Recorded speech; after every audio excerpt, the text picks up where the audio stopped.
Greetings to our podcast audience. Greetings and salutations, yes, I will say, for Jason. Yes, sir. Since he sort of stumbled in I stumbled over it, didn't I? All right. How's everybody doing? We're good. We're good. We're I'm good. tired. I'll say that. I'm a little Nathan's tired. been on a shoot. Well, y'all both Jason were on was a on shoot. a I was shoot. on a He's little working bitty- harder than I was, though. Well, yeah. I'll give it to him. He was working way harder than I was. We were in the middle of our.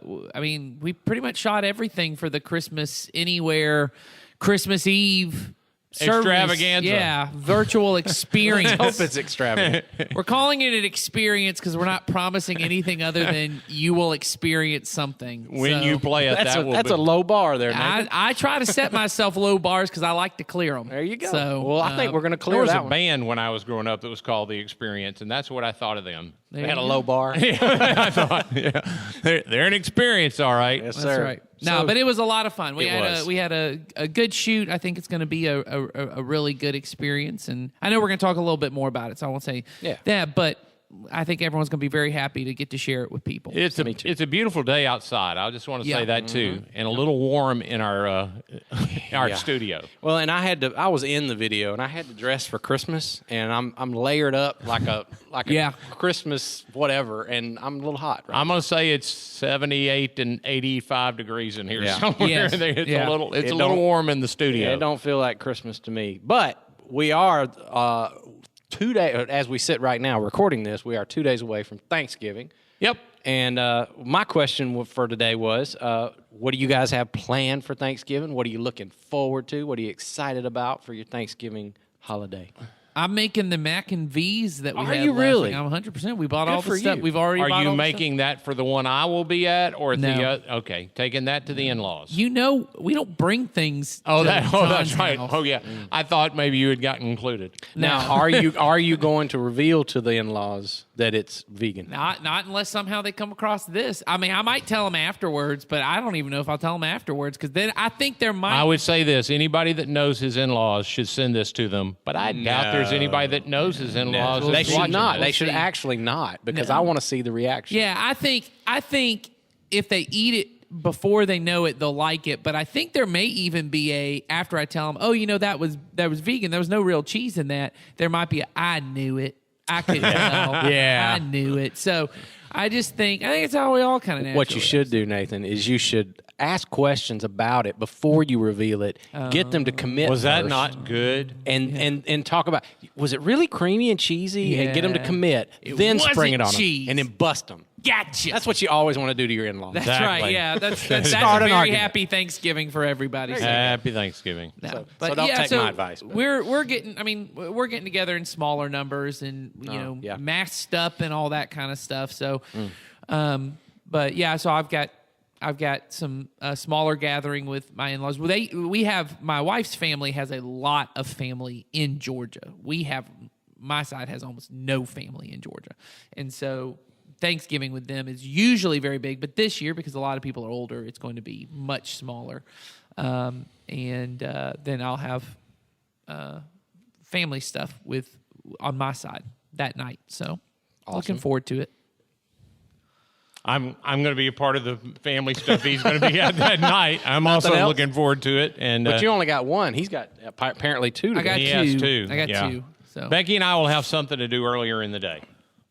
non watch the Thanksgiving. Macy's Thanksgiving Day Parade. I thought that wasn't happening. It Oh, is. yeah. It's just different. They're not having people come. It's a socially so. It's No just people. going to be Well, no, I mean the performers. No crowd. no crowd. no crowds. Okay. So Yeah, the and they may be balloons- doing other things that are different. Will Santa be making his appearance? I've got to believe. No? No, I don't know. I don't know I don't anything know. about it. I don't either. I know that. I'd I heard- was shocked like there was a real Santa that was not going to get to come. And He's got the COVID. Santa's got COVID. COVID. It is really cold where he's from. That's and, true. You know, it gets worse out But here. who is more socially distanced than Santa? That's true. He is in the North Pole, just around a bunch of elves. I'm just telling you, if I had to hang around a bunch of little fellas all the time, it'd drive me nuts. There you go. one lady, bunch of that's another elves. little person down there. Okay, hey down there, fella. Ed don't like kids. That's what that means. That is. Short people Yeah. got. Well, I'm myself. I'm going out of town for Thanksgiving. I only do that every other year, but this is our year to go out of town. We have some friends of ours that we spend the holiday with, and we go and rent a cabin somewhere, usually in North Georgia. That's where we're headed. Okay. So I'm looking forward to that. We we spend the whole weekend just cooking and eating All right. and football. That's pretty much it. So hopefully we'll get a little exercise in this year, but maybe not. Are y'all game players? Yeah, we play lots of card games like cornhole and Gotcha. I got a frisbee game we play in the yard. We do all kinds of stuff. Okay, So, cool. Yeah. So yeah, Sounds we like do fun. actually get off the couch a couple of times. Okay, it sounds like fun. In between, turkey trips Yeah. to the fridge. But yeah, so looking forward to it. So that's what we're gonna do. We're gonna be leaving tomorrow. So I look forward to. We do the tradition where you have to say what you're thankful for, and there's one particular member of our family that do they look forward to that? I'm sure they do. They do not. They do not. But you look forward to hearing it. I look forward to trying to say what I think they might say before they can say it. So you steal their answer. I steal it. Make it even worse. So we figured out 2 ways to ruin your family. Yeah, there you go. I can It's a very Martin ruin kind both of thing. sides. Yeah, Yeah. we're ruining Thanksgiving. We're ruining it. Starting arguments, ruining Thanksgiving. Exactly. Okay. Speaking of Thanksgiving, I wanted us to talk a little bit about the Thanksgifting challenge that we issued this past weekend. Did mine today, Did you really? this morning. All right, before you hold that story, Okay. hold on to it because there could be somebody watching, listening Got that it. doesn't know what I'm talking about. Sure. So, Nathan, why don't you tell us the premise of Thanksgifting and Yeah. why we decided to do this? Yeah, so Thanksgiving kind of came up because we were unable, because of COVID and social distancing reasons, to be able to do our annual Thanksgiving meal, which has become a staple around here at Community Christian. I mean, it's been over a decade It that has. we've done this, and so we couldn't be able to do it. 16 years. 16 Way years. over There a you go. decade, Yeah, yeah. wow. So anyway, John, who runs that for us on our staff, kind of came to me with an idea, and we worked out this idea for people in our church and in our community to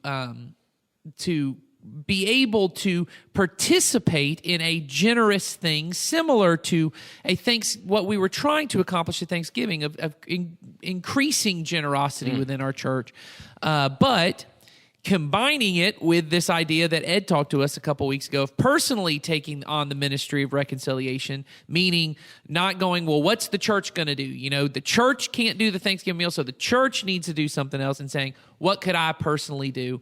And what we have kind of come up with here at our team at Community Christian, we came up with this idea called Thanksgifting, which is individuals in the church taking a gift, some kind of significant gift, and I've actually heard of some pretty significant gifts that people have thought to give to someone that they know and love. We hear about a vehicle that maybe. I've heard someone might be donating a vehicle to somebody, and the idea of doing something, some kind of gift to give, something significant, something generous that you would give to someone, not necessarily someone in need, but someone that you love. And by giving this to them, you're gifting to them the ability to be thankful and to feel gratitude and really get to experience a little bit of what the kingdom of God is like, which we talked about on Sunday, of being a place where everything is given to me, that I haven't earned my way through it, that God just generously gives. And so I generously give. And then with this idea of taking this card that we created here to be given and to let people know, hey, I'm not giving this to you because you need it. You don't need my money. You don't need my gift. But I need to be generous for all Jesus has given me. Jesus has given me so much. I'm so thankful for that. You're a great gift to me.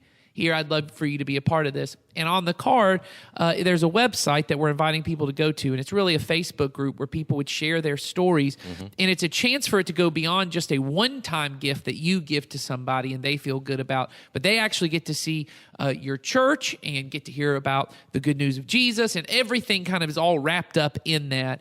And so that's kind of the overview of what we're asking people to do, and we've heard of several people who've done it already. I'm looking forward to reading the stories that come in. So if and I will say, for those of you who have plans to do it or have already done it, that really is an important piece. It's huge. We want you to share those stories. So go to thanksgiving.info, Yes. and that's where you'll find that Facebook group, and you can read the stories that come in, and Yeah. you can share yours as well. Yeah, and encourage your friends to Yep. go there as well. And it may feel like bragging. I get that. Or someone already said that to me. I just don't know if I want to share my part of it.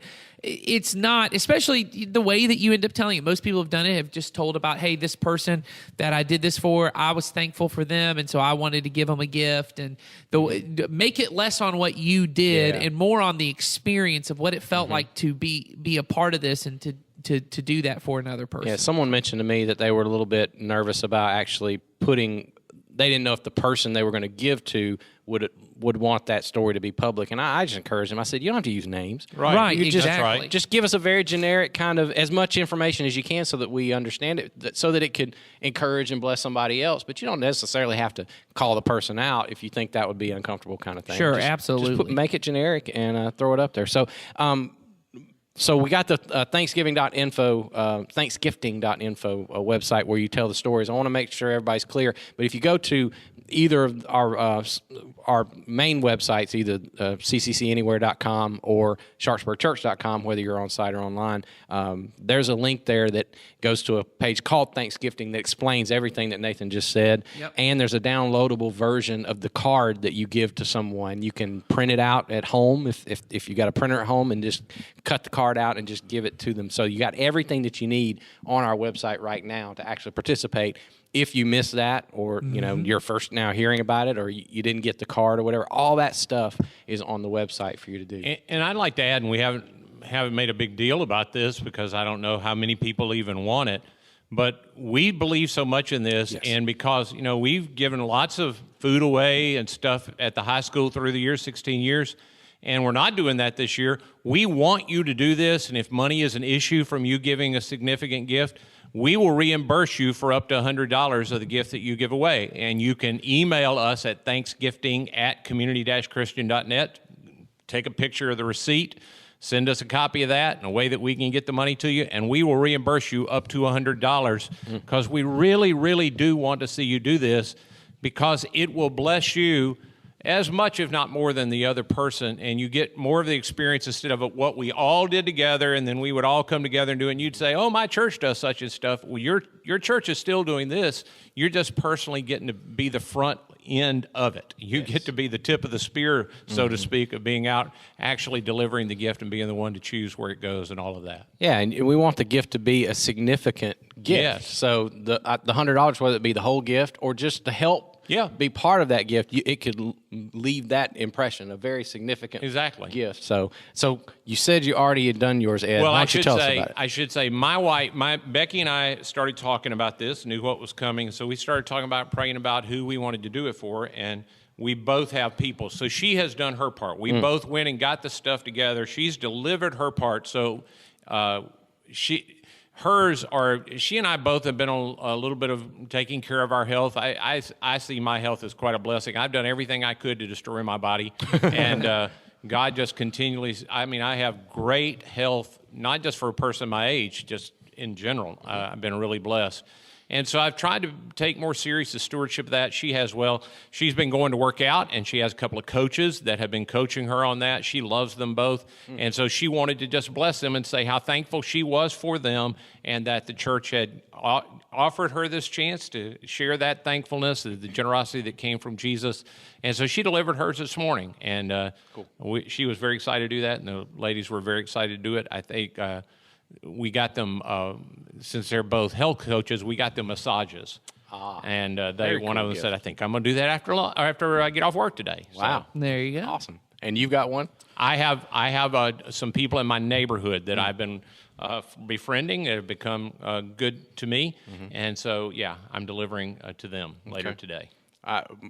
We have a person in our life that it's interesting. It just recently become close to us since COVID happened, and for lots of different reasons. This person is actually a coworker of my wife, and found herself into a situation where she was spending a lot of time alone during this time of quarantine, especially during the spring and the summer. And so we we had moments where we had, safely invited her over to the house and had dinner, and we've gotten much closer to this person. And when you, Nathan, on Sunday said the thing in your message about a person that has been a gift to you and to your family, then you want a gift. We went home, and it was so interesting. We went home, and we all started talking, my wife and my kids, and we all said, who's been a gift to us recently? And it was this person. And so we're going to, we haven't decided exactly what our gift is going to be. That's awesome. But we're going to go and gift. They have no idea absolutely that this is coming. And I know they don't watch this, so they're not going to know that before we give them to them. But we're looking forward to, hopefully we'll do that tonight or tomorrow. We're going to find out that that's who our however many listeners to the podcast is this person, my in-laws, just all the people we think aren't listening to this thing. They're the ones that are, and no one else is listening. We do know Michael Laidlaw is listening. Yeah. He commented back last week. Me and him have had several conversations about the Mac and V's. He's been sending me more information on it. Which, by the way, I have to say this because I know he's listening. Michael, I went and got my hair cut last week, and I was talking to the lady who was cutting my hair, and she mentioned the fact that she was trying to go vegan. And I shared your Facebook page. There you go. We wrote it down before I left, and she said she was going to check it out. So It's the power of sponsorship. it is, man. See what happens. So there you go. I think on this thing of Thanksgiving, one thing that's really powerful about it, even beyond the generosity, even beyond your experience of it, we've been talking about this idea of personally taking on the ministry of reconciliation, and in a group that I lead, that we've been talking about this for a while. There's a phrase that we use a lot amongst ourselves, which is, and it comes out of a King James translation of a certain part of the Bible, where I think it's the Apostle Peter who refers to the church as, says, you're a chosen people, and he says you're a peculiar people. And it's the only most of the other ones don't use the word peculiar, and we've really honed in on that word peculiar because so often I think as Christians we really want to blend in. We really want to be, we're just like everybody else. We do everything everyone else. You don't have to worry about it. We do everything everybody else does because we're trying not to be weird. Because weird is different with a negative connotation. But peculiar is different with a positive connotation, because peculiar makes me go, there's something different there. I wonder why that is. It makes me curious. It makes me lean in. It makes me want to figure out. Weird is, that's different, and I don't want anything to do with that. Make me I already know what's different, and I don't want none of it. I don't like it. This is such a great opportunity for us to be peculiar people, that you would stop and you would find someone and you'd be willing to give them something generous and significant. It makes a person pause and go, wow, I didn't know they felt that way about me. I didn't know that meant something. And it draws them into relationship. And even if it doesn't lead to a great, story out of this one thing, I believe if you continue to pray about it, God's going to use it to move you forward in that relationship. I believe that too. Yeah. I think it's so odd. I was thinking about this on the ride back from the video shoot. I was listening to somebody on the radio, or on a podcast, and I thought, there are two things really. He was mentioning one of them, this sense of gratitude that doesn't get expressed. It just doesn't. I think so many of us among people that we have, I think there are two things that when I think about things that go unsaid that would be better off said, I think people rarely admit their mistakes. Yeah. I think they rarely own up to it. And so we all have to carry the burden of what they don't say. And I don't know what that means, but we do. And we can all tell it. And we rarely tell people in a relationship how thankful we are for them and what they mean to us. And often people, we think they know. Right. But because we feel it. That's right. But they don't know. Yeah. They can't read our feelings. They can't read our feelings. We can read their feelings. And I think the same thing is true when I mess up. I think people can tell how embarrassed I am, how ashamed I am, all of that. But they can't tell. No. What you don't say doesn't help anything. Yeah. And this gives you a chance to people that really matter to you to say how much they matter to you. And that's a good segue to the question that I wanted us to really hone in on today, since we're talking about gratitude. The question I have was, how do you live in gratitude? And then the follow-up to that is, what are the benefits of that kind of life versus the other way? Well, I'll say for me, when we do, we're all in a discipleship practice and have been for the last 6 years. We do the same practice, all of us. And one of the early on practices is a couple of weeks we spend living in gratitude. Yeah. And that was the very first time we went through that. That was such a significant part of life for me that it is the part that I carry over all the time. I do it all the time. It's part of my morning ritual that I'm very conscious of saying out loud to God, to myself, things that I am thankful for, and it changes everything for me. I have a tendency in my head and my heart, and often too often, way too often, out loud, I am critical, and I have a tendency to be negative. And the truth is, I don't have any reason because my life is nothing but blessed. I'm surrounded by people that I love. I get to do work with people I care about. I get to do life with people that I care about. And I just need to be reminded of that. And it really does change everything. And for me, it's a reminder to me that when I say I've been invited to live in an unshakable kingdom, and God's kingdom is not... My Father in heaven has done nothing but pour good into my life, and everything I have is just a blessing. I haven't earned anything. Every time I have ever grabbed my bootstraps, I trip myself. Yeah. Yeah. You know, you mentioned that in practice and discipleship, and I've done that several times as well. And what it has always done for me is part of what we do in that is you spend a week or two just simply writing things down that you're grateful for, and you go beyond just the normal stuff. Right. You try to really be as specific as possible. And what I've found out about myself, and I'm pretty sure this is true for everyone, is when I find something to be critical of, like you mentioned, or ungrateful for, or just aggravated at, or whatever you want to say, it really does take over a huge chunk of my mental energy, my emotional well-being, and relationally, it takes over all of that. And it's interesting to me how those things, that list, if I were to make that list, is so much smaller. Oh, yeah. And when I spend the time in the list of grateful things, it puts that into better balance, I think. It doesn't allow those moments of frustration or ungratefulness to overshadow what I know that I do have. And I've found this true with my family. When you live together, you find plenty to complain about everything, about one another. And it's helped me to try and refocus us all in our home to say, I get that that's bad, and I get that I'm not happy about that either. I'm not grateful for that thing that happened or that situation, but man, look at what we have, guys. Right. Don't lose sight of the larger picture, and that practice has always been helpful for me to do that in my life. Yeah, I think all the stuff you guys have said is true for me. I think the biggest learnings in my life over the past couple of years have been mindfulness techniques of not being passive in moments.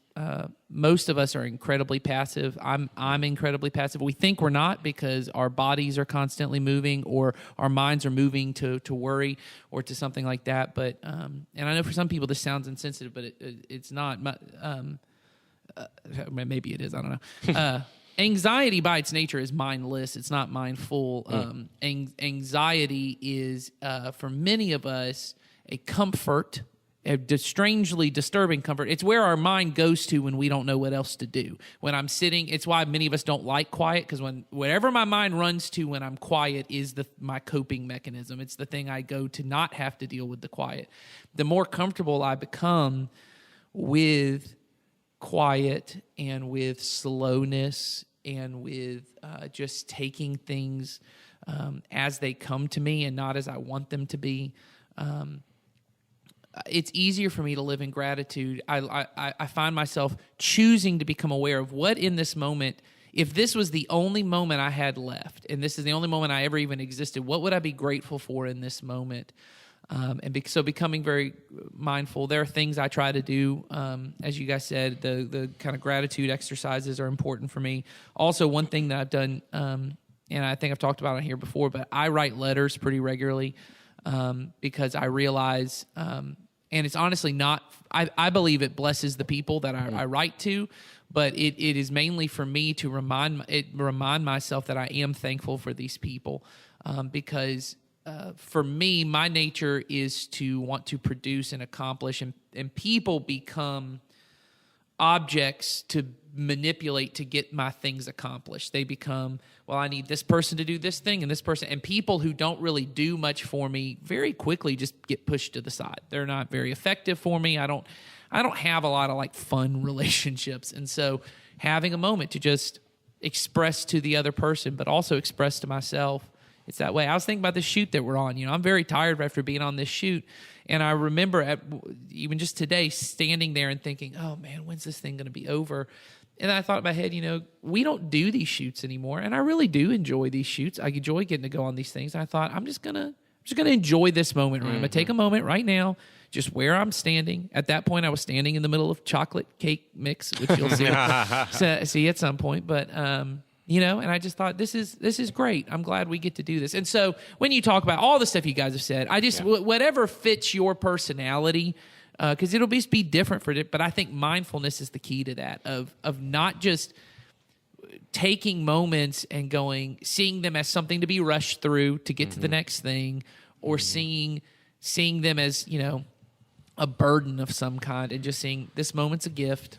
Yeah. You know, and kind of back to what Ed you mentioned earlier, the other thing that I think changed about my gratefulness in my life recently is just the expression of it, because I look back and I realized that there were lots of times in life that I'd receive something from someone and it was almost a feeling of I'm kind of owed that. Sure. And when, or I was just expecting that. That's just you know, that's just what you do, and no, you know, that it. For some reason, you feel like, well, I don't need to be thankful for the things that are normal, that are expected. Those are the things that I should be thankful for the things that are over and above. But that's backwards, is. And that's messed up thinking. And so I've tried my best to not just be thankful for the normal everyday things, but to express that gratitude. So, you know, I thank my wife for the things that she does around the house that kind of have become taken for granted over the years. Right. And the truth is, we have both become better at that. I've noticed that in the way that we react to one another, the way we speak to one another. We thank one another all the time for things. And after a while, you might think it would kind of get old or whatever, but it doesn't. It really doesn't. When I'm thanked for that, I go, wow, she noticed, and vice versa. Yes. You know, and I've begun this practice. If I think it, I need to say it. That's right. There's so many times, and this comes out of I taught a marriage class around here a while back, and I encouraged the couples. I said, I guarantee you there are so many moments in your daily life where you think something positive about your spouse, but you just don't say it because you think, well, that doesn't matter, or they know that. Or they already know that. It would kind of sound redundant. It would kind of sound silly. I said, it is never redundant. It is never silly. If you think it, say it. And I've tried to build that practice into my life, and it never is overlooked. Yeah, I've heard parents say, you can tell your kids you love them too much, and I'm like, what? yeah. You know, how could that possibly be true? But you know, even because you can't bless them enough. And really. I think you need to be grateful to your children. Yes. I just remember a moment. I'm certainly not great at this, but a few weeks ago, I had this thought. My kid is so good. I've got a great kid. I mean, and I just stopped and I said, you know what? You're a really good kid, and I'm thankful that you know. And it was attached to something that they did, and I just said, I'm really grateful that you're who you are. And they kind of looked at me funny because I don't think they were expecting that. Sure. But I don't think you can say that kind of stuff enough. No, I don't either. Mm-mm. No, yeah, and I think that's just key to the stuff you said of expressing it. And I think part of the reason we don't is there's a huge vulnerability that comes with expressing any kind of softer emotion, any kind of what I would just refer to them often as humble and gentle emotions, because gratitude puts me in a lower position. It puts me in a position of saying, you did something for me that I didn't earn and I didn't deserve. What I prefer to do is go, yeah, I know you did that for me, but I did this, and this, and this. Sure. I want to make sure they remember my tally I actually mark. sort of earned that. Yes, I didn't.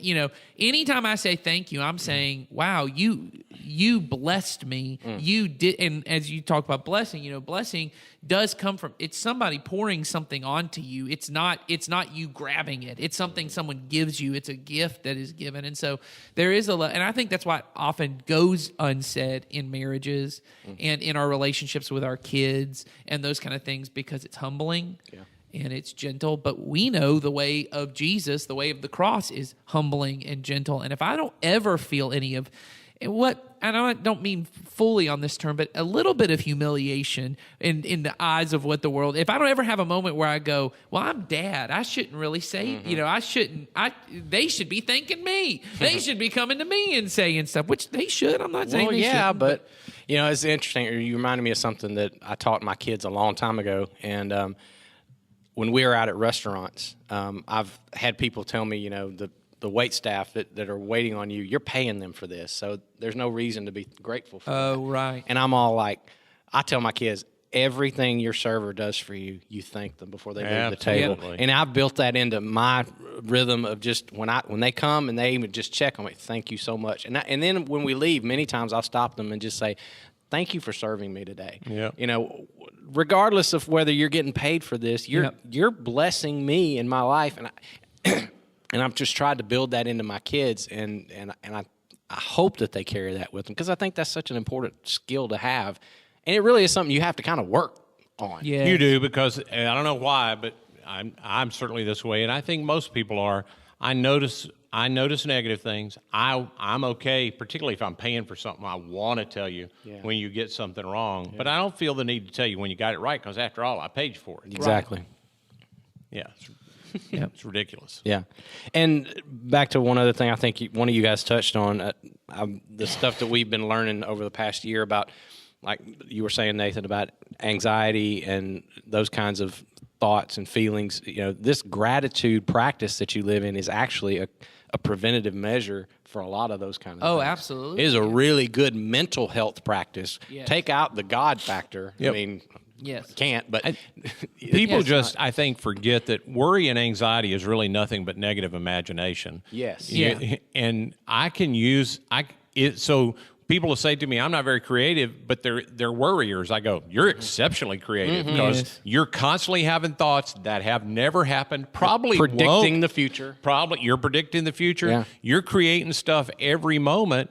You could, on the other side, turn that imagination to a hopeful imagination, a grateful imagination, and imagine the impact you could have just by saying something, just by doing something. Absolutely. Yes. It's a part of taking every thought captive, I believe. Yes. It really is a part of what Paul talks about.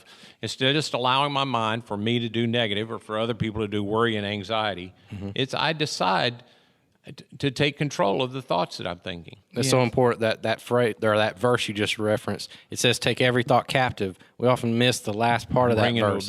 Bring it into obedience. Yep. Yeah. You have power over. I've said this before in messages. We are the only creature on earth that have the ability to think about our thoughts. Yep. Right. We have power over our thinking. I am not a victim to my feelings, and I am not a victim to my thoughts. Exactly. I have the ability to do something about both of those. And I can't say that I've always lived in that, but when I fully grasped hold of that concept, it changed a lot for me. Yep. So, before we wrap things up today, I thought, by the time this gets out and people start listening to it, we'll kind of be headed towards Thanksgiving and past Thanksgiving, which means around here we turn the corner and we start looking toward Christmas. Yep. And you already mentioned it once a little bit, Nathan. So let's tell them a little bit, as much as we can. We don't tell the whole thing, but sure. What are we planning for the Christmas season around here? Because it's certainly it's going to be different this year than what we've done in the past. Yeah, I think our hope is that people will see the holidays this year. Forever in our I shouldn't say forever, but for the last 16 years, we've really been making the shift of, for us here at the holidays, this is our time that we do something about poverty. This has really become the season where we do things about poverty. We have our Thanksgiving meal. We have our Christmas in Coweta. We are able to do our Christmas in Coweta. It's going to be different, but we're still able to buy gifts and do all that. So if you don't have a kid yet, we will put that in the description here, so you can click on the link so you can sign up for a kid online this year. Yeah, absolutely. Yeah. So we have that going. But I think in addition to all of that, we really want to make a shift here of us really thinking through, what does it mean for me to personally be peculiar and to be someone who's helping people to be reconciled back to God. And so we're doing this Christmas Anywhere experience, which is what we're calling it. It's a virtual experience. It's going to come out the Sunday before Christmas, so that's Sunday the 20th, and it's going to be available on demand for that whole week for anybody to use. Starting on the 20th. And it's really like a Christmas Eve kind of experience. But instead of it being something that we would all watch together, like some big on-site gathering that we've done several times over the years, we want you to do your own gatherings, your own Christmas gatherings with people that you love. Now, that can be physical if you're comfortable with that. And so you're having maybe a family get-together, and someone in your family, they just really need to hear the message of Jesus and the message that there is this good and abundant and peaceful life that exists even in the midst of all the stuff we've been dealing with this year. And so you want to share that with them, or maybe you've got a friend that you've been trying to take your relationship to the level you can talk about Jesus with them. And this would be a great way to do that. Maybe get together with them, have a meal, or you can do it digitally. We have it, once it's on demand, you can do Facebook watch parties with them. And we're even going to have live streams on Christmas Eve, so it'll be available on our Facebook.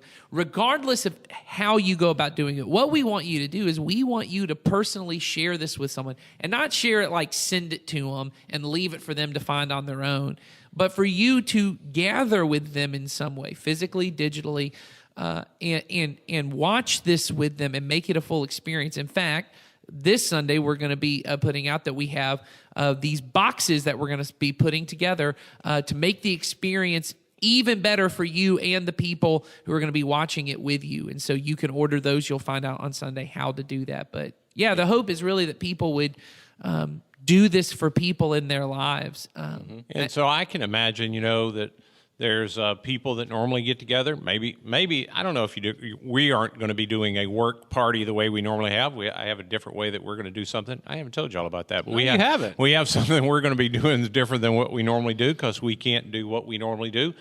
But if you were going to have those, and it was a small enough place, and they would let you say, "Hey, I have this thing," and we've intentionally made it, we think, it's going to be short enough that people won't mind watching it. It's going to be engaging enough that I think people would enjoy it. There's a little bit of fun involved in it, and that you could just say, "Hey, in the middle of us having a good time, I just want to show you this thing my church did, and be involved in it. And this really matters to me. If y'all don't mind."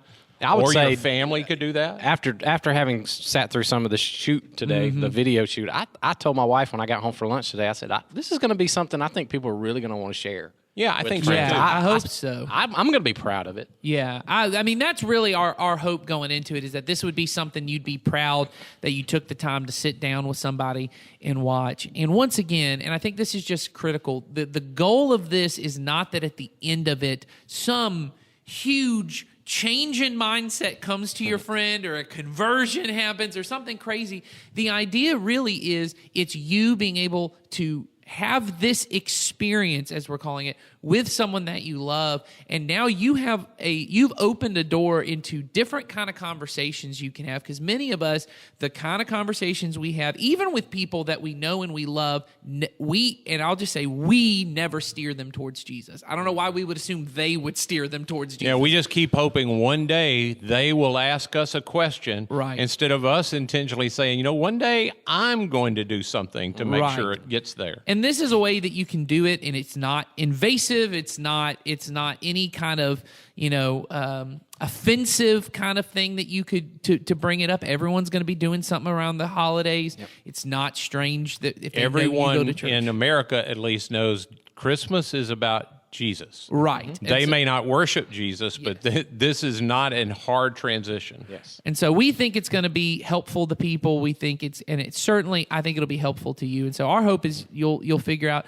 And I'd love to once again just hear stories of how people are figuring out how to do it. I think we're going to do something. We have a projector for our backyard, and I think we're going to invite some of our neighbors over to watch it in our backyard. Cool. And so I think there's lots of different possibilities. So in addition to that, I just really want to harken back to what we talked about a few weeks ago when we first started this thing of we, the church, individually instead of we, the church, collectively.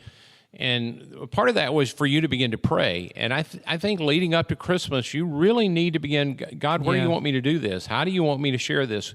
And I just firmly believe, and I said in that message, that I stood out front and held signs every Sunday morning, and I pray for the cars that go by, and I thought something was going to happen. And the very next Sunday, somebody pulls up and stops and says, hey, can I come into church? And I don't know what's going to come of that. I have no clue. Yeah. But I know that if you continue to pray, God, lead me to where you're working, and I'm willing to participate. Are there people in my world that are doing that? We want to help you do that. And to do that, we're having these experiences of leading up to this season of Advent. We have another part. Starting Sunday, we've got a new series. Yeah, we have a series, and we have some social media stuff that I want. Yeah, it'll be, Monday? The Monday after Thanksgiving. So the 30th, I guess. Sunday we start the series, and then we're starting the next day after that. Because many of you remember back several months ago, we put out daily meditations on our Facebook and Instagram and all that kind of stuff. Our social media channel, YouTube. Maybe not Instagram. Anyway, for you to listen to and to focus your heart and mind at the very beginning of your day. Will they be on Instagram? They will. They will be on Instagram. They're going to be everywhere. So anyway, we're going to be doing that again for this Advent season. So from Monday all the way through to really the first of the year. Each morning we'll have a devotion up on our social media channels that you can it's just an audio that you can just sit and listen to. It's a reading from God's Word, ties back into the Christmas story or the theme of that week. Each week of Advent has a specific theme. All of these tie back into that theme. And then it's a scripture reading, a moment of reflection, some questions to think about, and then a prayer that you can pray along with the meditation. And in addition to that, if you're not a person who does social media or likes to do it listening or watching or anything, we've got it together in a book, an ebook. Yeah. So you're going to find out on Sunday how to get that if you want it. We'll have that available. We'll send it right to you, and you can print them out or just have them right there on your phone or your whatever device that you're on, and you can just read them. And it's like a little devotional we put together for you. Engage with us online or on site, and you'll figure out how to do the ebook and all of that stuff. That's right. So I think it's going to be a very good Christmas season. Mm-hmm. In spite of what 2020 has thrown at us, Jesus is the hope of the world, and we can bring that hope even in the worst of times. In fact, it shines brighter in the worst of times. Absolutely. Yes. This is our time. So yeah, it is. We're looking forward to it. So that starts this Sunday, so hopefully you guys will be joining in with us, and you'll hear about all of that kind of stuff. So we're going to wrap up, I've never done this before, but I'm going to give you a little preview of what's coming next week. Okay. Because see, I had a bunch of stuff on the agenda because somebody actually sent us 3 questions this morning that Same person? I don't know. Okay. They came in all at the same time. Oh, probably then. So probably, and so we're gonna cackle these questions next week because we're out of time. Okay. There's some really good questions in here. Like somebody asked. Tell me more about what exactly is the Bible. How do we get it, and the whole thing. So we're gonna talk about that next week. Somebody asked what exactly is worship, which is something we talk about around church a lot. We say we do at church, but this person wants us to explain worship, so we'll do that next week. And then finally, a question about a statement that Jesus made about being perfect. In fact, Jesus tells us to be perfect. However, there are no perfect people. What is that about? So we're going to talk about that in our podcast next week. So if you tune in, you'll hear all that. So, all right. Hope you guys have a great Thanksgiving and that you tune in with us this weekend as we start the Christmas series. And we'll see you back here next week. Love you guys. Bye-bye. Yep.